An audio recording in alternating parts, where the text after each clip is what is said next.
해야 할 수 있는 국민연금 운영체계와 관련해서 개선안을 발제하게 된 것을 저희가 이렇게 생각합니다.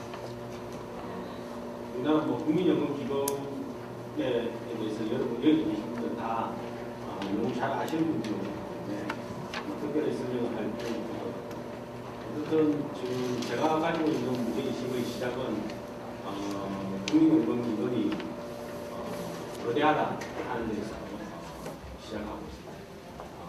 이 어떤 우리나라 이 기금 자체가 절대적 규모 측면에서 가지고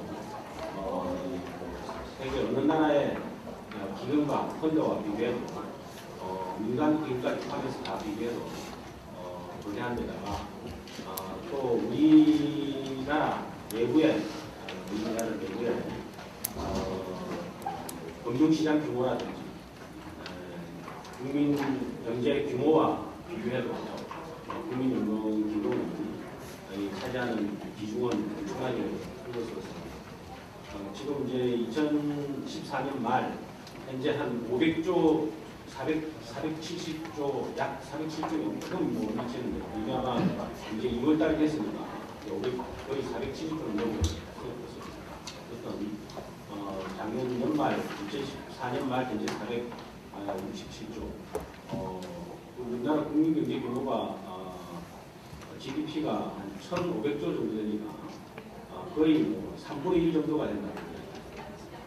이런 단일 기금으로서 3분의 1이나 되는 이런 거대 기금이 우리 국민경제에 자본시장에 미치는 영향을 막대하고 그리고 그에 따라서 그에 대한 대응이나 이런 것들은 아직은 미비하다고 할 수 있습니다. 특히 이제 지금 현재 국민연금 기금 운영 체계는 1990년대 우리 말 IMF 오고 그 뒤에 이제 전반적으로 우리가 국민연금 제도 개선이 1997년도에 논의가 됐습니다. 그 97년, 98년, 99년 이때 기금 운용 체계 개선과 관련된 논의가 굉장히 활발하게 이루어졌고 그 결과로서 현재의 기금 운용 체계가 있습니다. 그렇지만 이제 그 1990년대 말이라는 시점이 국민연금 기금 규모로 보면 50조 원도 안 되는 그런 시대에 만들어진 기금 운용 체계입니다. 그보다 10배가 증가된 500조가 된 상황에서는 500조에 걸맞는 기금 운용 체계로 바뀌어야 된다. 특히 이제 500조로 그냥 넘어오는 것도 아니고 지금 곧 얼마 가지 않은 1000조 시대가 열릴 것입니다. 이런 상황에서 어쨌든 우리 국민연금 기금 체계 개선과 관련해서 여러 가지 논란이 있습니다만 현재의 체계 가지고는 안 되겠다 하는 그런 측면에 있어서 공감대가 있는 것 같습니다. 그래서 그런 전제에 의해서 기금 운용 체계와 관련된 논의를 오늘 하게 된 것입니다. 특히 이제 이 기금 운용 체계와 관련해서는 2007년도에 국민연금법 개정이 국제 국민연금법 개정이 있었는데 국민연금법 개정하는 과정에서 기금 운용 수익을 높이는 것도 굉장히 중요하다 하는 그런 측면에서 기금 운용 체계 개선안도 같이 검토가 됐었습니다. 그렇지만 이제 노무현정부에서 마무리를 짓지 못하고 이명박 정부에 들어와서 이 기금 운용 체계를 개선하기 위해서 이제 거의 정부가 이 정부의 개선을 국회에 발의까지 하고 굉장히 논의가 진행됐습니다만 2008년도에 글로벌 금융위기가 또 터지는 와중에 이 국제 금융시장 자체가 불안스럽게 됩니다. 그런 상황에서 이 금융에 대한 신뢰 이런 부분들이 원천적으로 다시 어머니 진행에 따라서 기금 운용과 관련된 문제는 또 물밑으로 들어갔습니다. 그러다가 이제 지금 이제 박근혜 정부 들어오고 이후에 이제 기금 운용 체계 개선과 관련된 문제가 좀 더 활발하게 그런 상태가 맞습니다. 그래서 지금 이번에 19대 국회에서도 이미 의원님 몇 분들께서 국민연금 개정안을 상정해 놓고 있는 상황입니다. 그리고 지금 정부도 이번에 금년도에 국민연금 기본금 체계를 개선하겠다 하는 정책 방향을 가지고 검토하고 있는 것으로서 이런 시점에서 유엔수 고문실에서 이렇게 이 정책 토론을 제시하는 것은 시적절한 것이 아닌가 생각합니다. 8조 내용이나 이런 부분들은 이미 이제 여러분들이 다 아시는 내용이기 때문에 간단하게 추려서 말씀드리도록 하겠습니다. 어떤 국민연금은 사실은 이게 계속해서 증가만 되는 연금제도라면 우리가 다소는 덜 걱정이 되는데 사실은 이 저부담 고급여 체계를 전제로 구성되어 있기 때문에 2040년대 중반까지는 기금이 증가되지만 2040년대 중반이 넘었으면 기금이 감소하기 시작해서 2060년에는 적립기금이 완전히 소진될 것으로 지금 전망이 되고 있습니다. 따라서 지금 국민연금 기금은 증가하는 시점에서 얼마나 더 수익성을 갖다가 높이고 잘 운용하느냐에 따라서 이 감소되는 시점으로 턴하는 것을 얼마나 더 지연시키고 늦출 것입니다. 그가 굉장히 중요한 포인트가 되고 그리고 그런 측면에서 이 증가하는 시점에서의 수익률, 그 다음에 이제 2040년대 중반에 감소하는 시점에 금융시장과 국민경제에 미치는 영향을 어떻게 하면 최소화하느냐, 이런 것들에 대해서 종합적으로 대책을 수립해 나가야 되는 그런 상황이라고 이야기할 수 있습니다. 특히 이제 최근에는 북쪽에 보시다시피 지금 국민연금 기금과 관련해서 이제 수익률이 문제가 제기되고 있습니다. 국민연금 기금 수익률이 지금 2014년도 1년간의 수익률은 5.25%로 잠정적으로 지금 추정되고 있습니다. 그런데 지금 5.25%가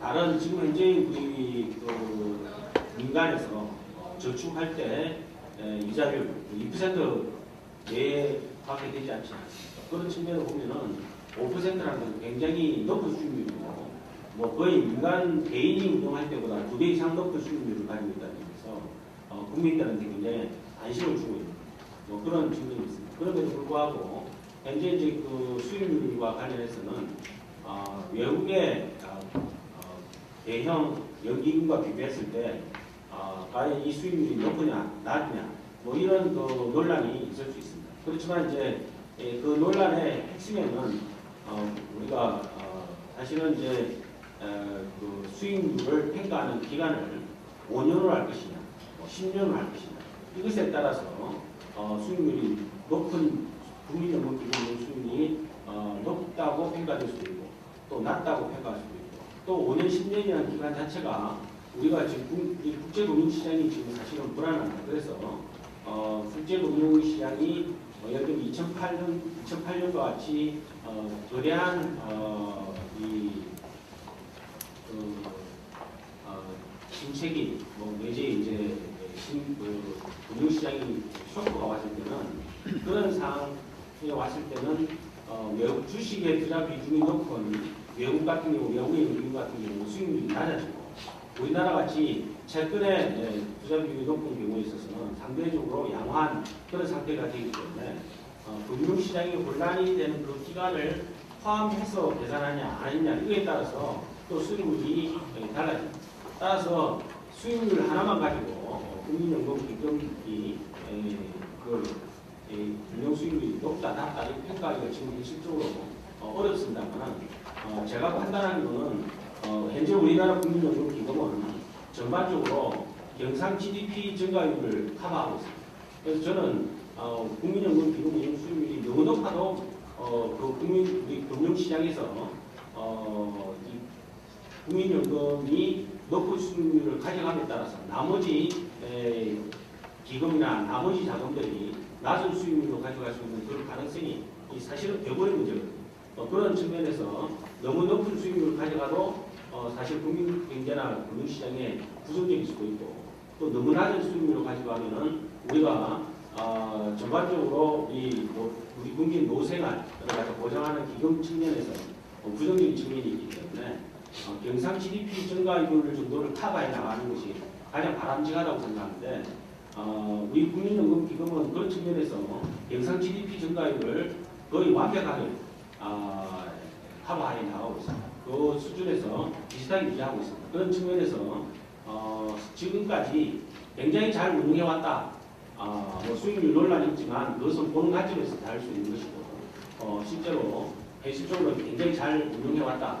그래서 수익률이 낮기 때문에 바꿔야 된다 하는 그런 것은 아니다 이렇게 생각합니다. 그래서 현재 이제 지금은 지금까지 잘 해왔지만 앞으로 500조 1000조 시대에 대응해서 좀 더 효율적으로 할 수 있는 방법은 없겠는가 이런 고민인 것이지 지금 잘못했기 때문에 바꿔야 된다 이런 관점은 아니라는 것을 갖다가 우리가 굉장히 중요한 전제로서 해 나가야 될 점이 아닌가 이렇게 생각이 듭니다. 그리고 이제 그 10쪽, 11쪽에 넘어가면은 지금 사실은 이제 우리나라 국민연금기금이 단순히 기금이 크다 안 크다 이런 측면도 중요하지만 실제로 더 중요한 것 중에 하나는 지금 전반적으로 국민연금이 그동안은 채권 투자 비중이 높았습니다. 과거에는 점차적으로 채권 투자 비중을 낮추고 주식 투자 비중을 높이고 또 해외 주식 및 해외 채권 투자 비중을 높이고 대책 투자 비율도 높이는 등 다양한 다각화를 갖다가 계속 추진하고 있습니다. 그 과정에서 주식 시장에 차지하는 비중이 갈수록 커지고 있는 그런 상황입니다. 그런데 이제 그 문제는 우리나라의 기업의 이 구조, 기업의 자금을 갖다가 조달하는 구조가 굉장히 취약하다는 겁니다. 실제로 뭐 우리가 삼성전자를 하나 예를 들면 삼성전자가 우리나라 최고의 기업이고 글로벌 최고 기업이지만 삼성전자에서 일대 어떻게 보면은 대표라고 할 수 있는 이건희 회장이 차지하는 주식의 비중이 1%밖에 안 됩니다. 그 일가가 다 합해도 7% 정도밖에 안 되고 관련 뭐 삼성생명이나 다른 그 계열사에 투자를 다 합해서 겨우 그 주도권을 잡아가고 그렇게 보면 우리나라 지금 삼성이 그렇게 한 그 정도니까 다른 나라 대부분의 기업도 우리나라 대부분의 기업들이 다 그 자산 취득 구조가 굉장히 그 자본 구조가 굉장히 취약한 그런 상태입니다. 이런 취약한 상태에서 국민연금기금의 투자 비율을 높이다 보니까 국민연금기금이 1대 주주 내지 2대 주주로 지금 구상을 하고 있습니다. 그러니까 사실은 이제 이런 추세로 계속 간다면 국민연금기금이 대부분의 우리나라 기업의 1대 주주로 될 가능성이 높고 그렇게 될 때 우리 국민연금기금이 모든 기업의 주인이 될 수 있는 뭐 그런 상황이 앞두고 있습니다. 어떻게 보면은 우리 국민의 돈인 국민연금기금이 1대 주주가 돼서 국민에게 더 도움이 되는 방향으로 돌아갔다면 다람쥐간이 없지만 또 반대 측면에서 보면은 1대 주주인 국민연금기금이 예를 들면 대표이사에서부터 주주 500개는 행사를 해서 대표이사에서부터 모든 것을 갖다가 다 마음대로 자지우지할 수 있는 그런 상황이 된다고 할 때 그때 그렇게 되면 이건 우리나라 시장 경제 전체가 이게 제대로 운영될 수 있을 것입니다. 기업은 기업인이 중심으로 해서 운영을 해야 되지.